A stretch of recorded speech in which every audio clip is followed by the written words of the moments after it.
Good afternoon and welcome to this short presentation on stress in sport as part of the OCR A-Level PE specification.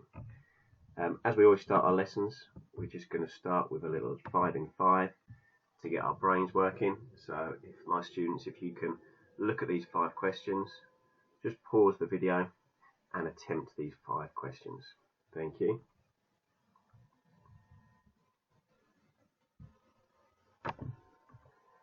So hopefully you had a chance to go through those 5 questions. We'll quickly go through the answers. Question 1 was, what are the 4 different theories around becoming a sports leader? We've looked at this work recently.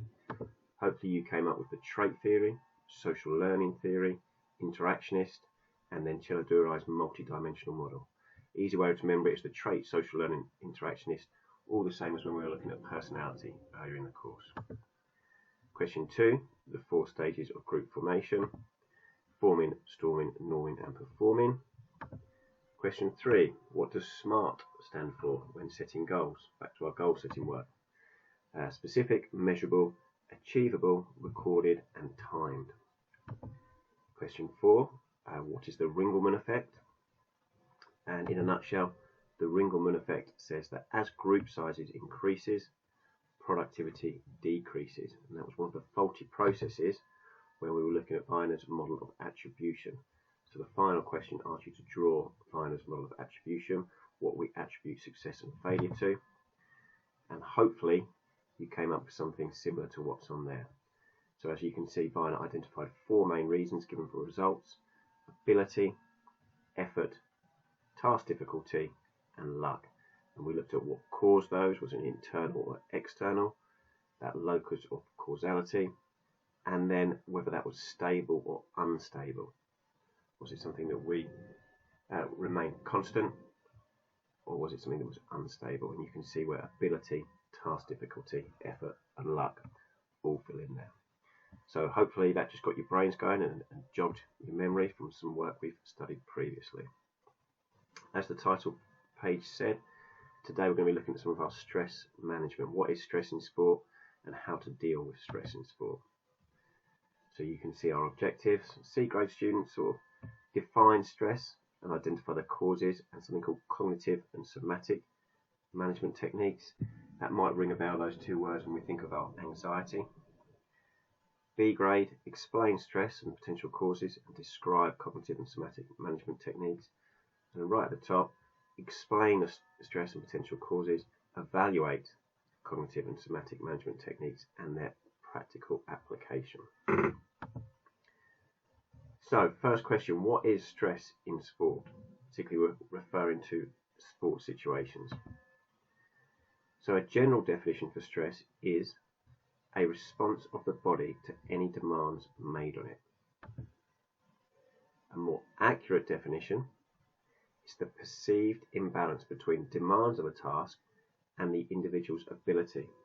So when we're given a task or we're asked to do something, that stress is whether we think we can do it. So that imbalance between the demands of the task and our individual ability. So do I think I can do that task? Have I got the individual ability to carry out that task or those demands that are being placed upon me? Stress is often associated with anxiety.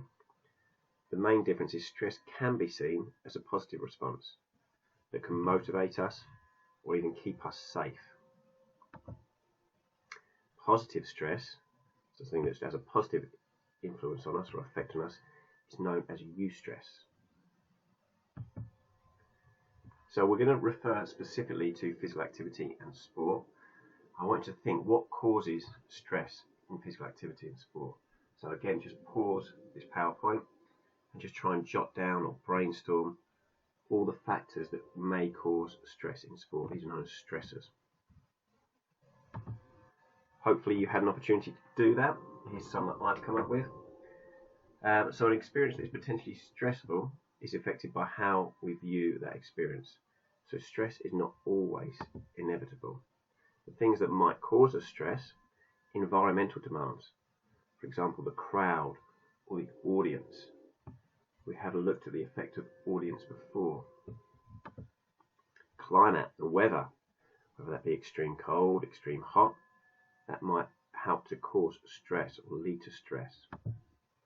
Frustration within ourselves or frustration at others. Competition, whether it's a competitive situation or a practice situation, could increase or decrease stress levels. Pressure, the pressure we put on ourselves or the pressure we feel from those around us. Any inadequacies that we feel we have, if we look back to that original definition of stress, we feel we haven't got the ability to carry out a task or achieve a task. Tiredness or fatigue. Injury. If we know we're carrying an injury and we're not able to perform to our best, that is going to lead to stress. We know we're not 100% fit, which is often the case, particularly for elite sports performers or for all sports performers. It's very rarely, unfortunately, that you're 100% fit when you perform. Time or lack of time to get prepared for an event. Teammates. We've looked at cohesion previously. Teammates, how well we get on with our teammates, the pressures we put on teammates or the pressure put on us by teammates. The opposition, that might be specific to people that we're playing against or the level of opposition. The media, we'll look at that more in our third year when we look at commercialisation and the effect that media have. But they can also put a huge amount, particularly social media, of stress on performance. Our family, equipment or the facilities, whether that be poor equipment or poor facilities. You might think, oh crikey, look, this is no good, this pitch is no good, these facilities are no good. That might increase our stress levels. The officials, perhaps if we think their officiating isn't up to standard, or if they're making mistakes, or we believe they're making mistakes. So lots of areas there that can cause us stress, specifically in sport and physical activity. How we can respond to stress and our responses to stress is another area we need to look at. So as it says, stress causes a release of hormones in your body, that adrenaline, and this can be beneficial. Some of you heard of that fight or flight phenomenon.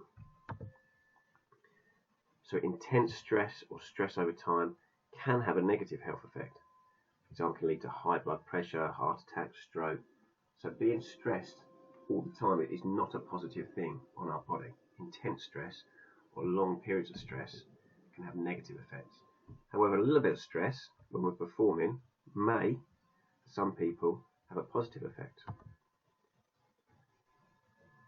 When we're talking about stress, there's two areas we need to know. We talk about cognitive. Cognitive stress is a response of the mind, so that's psychological. How psychologically do we respond to stress? So that's important to remember that. Cognitive, we call that. We think back to anxiety. And then somatic, the physiological effects, the response of the body. How do we physiologically respond to that stress? That's somatic and cognitive, two important terms there to remember. Okay, so we're going to look at some of the physiological symptoms first of stress and anxiety. How do we know whether we're suffering from stress and anxiety? Again, you can pause the video and just try and jot down or brainstorm or mind map what you think some of the key physiological symptoms are. Okay, hopefully you came up with some of these. We've got increased heart rate and blood pressure, decreased flow of blood to the skin, increased sweating, increased breathing rate, increased oxygen uptake. So if we have a look at these, a lot of these are very similar to the short-term effects of exercise. Maybe a dry mouth, become stressed. Okay, next one, some of the psychological symptoms then. Again, pause this PowerPoint, try and think what are the psychological symptoms of stress and anxiety.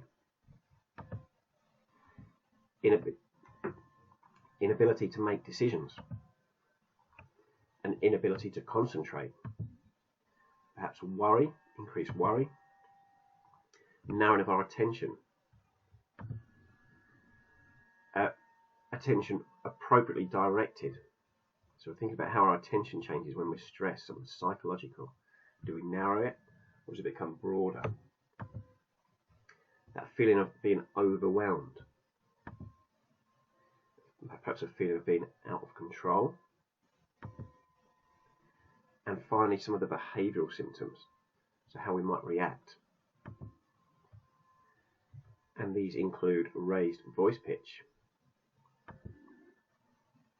scowling,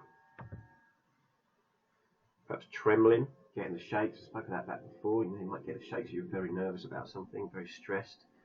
You might notice your hands starting to shake. Perhaps needing to go to the toilet, needing to urinate frequently. Often a level of stress, you know, just before a sporting fixture, the need to go to the toilet. Perhaps biting your nails for some of you, that might be a symptom of stress. Pacing up and down, not being able to keep still when we're stressed. And talking quickly, rapid talking, something we all do.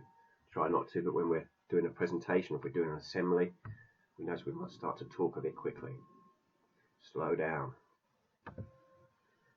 Okay, so we need to look at some stress management techniques. That's the next part we're going to look at. Not on this PowerPoint, but that'll be the next area we look at. And we're going to look at both cognitive and somatic stress management techniques. So cognitive techniques are those which affect the mind, and somatic techniques those that involve relaxation exercises that concerns the body and the muscles rather than the mind.